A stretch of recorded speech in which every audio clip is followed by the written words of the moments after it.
Second album review of this week is Fetch the Bolt Cutters by Fiona Apple. It is 13 songs long, 51 minutes. Came out in mid-April. Yes. A lot of music was happening, so we didn't have much of a time to really get into it, really dig into it.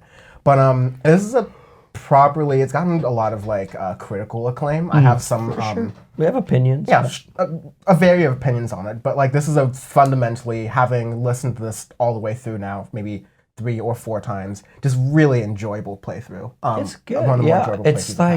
It's that folk Americana that a lot of people have missed.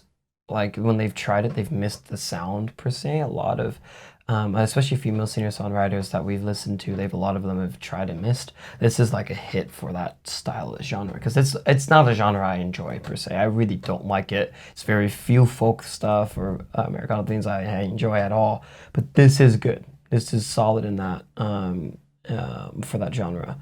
I really like the start. I Want You to Love Me. I think that's like a perfect thing because it has the gorgeous acoustic piano that you can tell like the cover on top of it's an upright piano. You can hear that it's taken off. So I appreciate that. The little details. The little details, exactly. And the lyrics in it, you can really feel the emotion into that song, and that kind of sets up the album.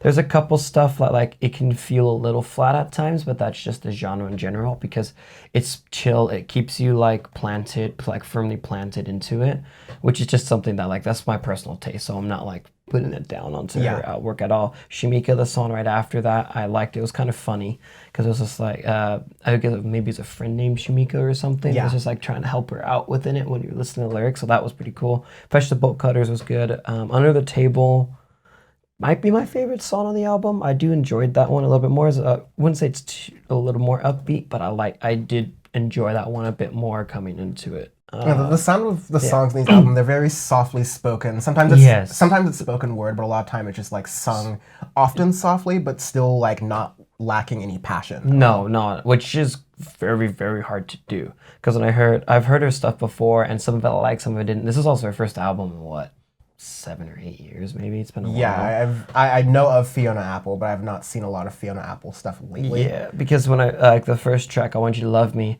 that's a song you could easily mess up by losing all of the characteristics by doing a softer voice, but that's one thing that's hard to control is the emotion in it and be able to do it, which she definitely did. Yeah, she wrangles that super well. The highlight of the album for me is a little bit further down from Under the Table.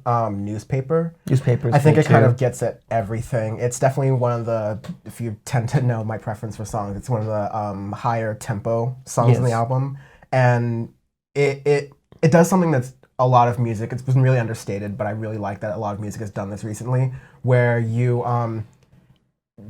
take a song on a journey and you start it kind of slow and small, and then it builds up, but even that build up is not some big loud all the sounds happening all the time crescendo. It's just I'm gonna add all these different, it really does a good album of different bits of percussion or different instruments kind of coming up and just presenting themselves for the first time kind of triumphantly.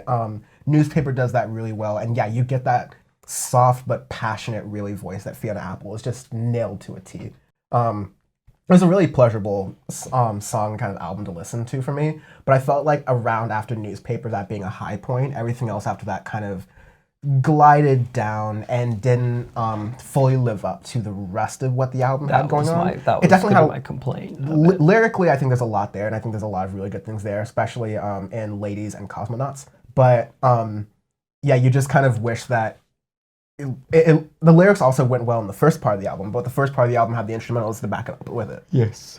Yeah. And the second half to me is where it got flat, and that's where I wouldn't say super zoned out of the album, but that's where I sort of lost interest, but that's my preference with genre. So I really had to sit down and be okay, I want to get through it and give it an honest review in that regard. Because the first half of the album I did enjoy. A couple of songs I will definitely listen to again, but that second half of the album, I think there's one thing with this genre I would maybe have condensed it a little bit more, if anything, but it's also one of those things that's hard because you haven't released music in 7 years, so you have so much work that you want to put out.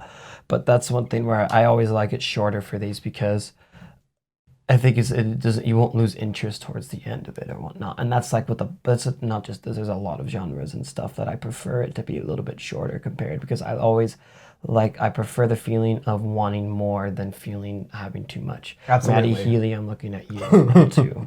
So. Absolutely. I can amen to that. But yeah, it is largely a good album. One of the better projects of the year. For sure. Yeah, that's the balance. It's like with Pop Smoke. I would have wanted to be a shorter album. I definitely would have said that in the review. But it's a posthumous album, so so how can you do that? It's a little more of wiggle room. But yeah, arbitrary scale this week, of course. Meltdown Musk. This is that time about a month ago when Elon Musk, because he loves to dance on the line more than I do, tweeted that SEC has a different acronym meaning. The Securities and Exchange Commission could also mean, he basically implied it also means suck Elon's cock. Yes. Which is hilarious. Which is funny when you tell the people who are currently investigating you know what the best, definitely using your Twitter account to manipulate the stock price. You know what the best part was? I was going to say anyways that this tweet was the tweet that even started at all, where he fucked with the whole Tesla stocks. The first one. The very first one. The original funding secured. The funding secured for Tesla, and it's like... I'm taking Tesla private at $4.20 a share. That's the one. That's the tweet. That's just, he's like, just like the feds coming in a helicopter, bashing just Tesla. Yeah, Elon Musk may not have any houses anymore because he's like sold all of them to try to get liquid, but SEC's still gonna find that shit.